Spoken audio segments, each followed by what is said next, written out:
Hello' অ', আপুনি কোন হয়? মই কুৰিয়াৰ দাদা কওক। পৰিয়াল আপোনাৰ তাত কিবা অটিপি গৈছে নেকি কিহৰ? জিমেইলত? জিমেইলত? অ কিয়? মানে লাষ্টৰ নাম্বাৰটো আপোনাৰ দেখাইছে 94। নহয় জিমেইলত অটিপি মানে কি অটিপিটো কিয় লাগে আপোনাক? আৰে মোৰ জিমেইলটো ডিলিট মাৰা গৈছে, এইটো ল'ব গৈ আছো আপোনাৰ নাম্বাৰ লাষ্টত আহি আছে। মানে মানে আপোনাৰ কিবা অটিপি আহিছে নেকি?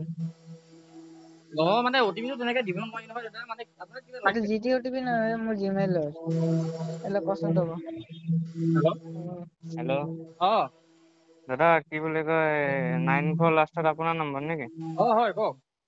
কি বুলি কয় মানে মানে মোৰ লগৰটোৰ মানে জিমেইল একাউণ্ট এটা অ', ডিলিট হৈ গৈছে। অ', ত এইটো ৰিকভাৰ কৰিবৰ কাৰণে মানে ক'ড লাগে। এতিয়াতো মোৰ মানে কি হ'ল শুনক না, এই মোবাইলটো প্ৰব্লেম হৈ আছে, অটিপি নাহে দাদা হয় নেকি? বেয়া নাপাব দেই। ঠিক আছে। হয় দিয়ক দিয়ক। উম।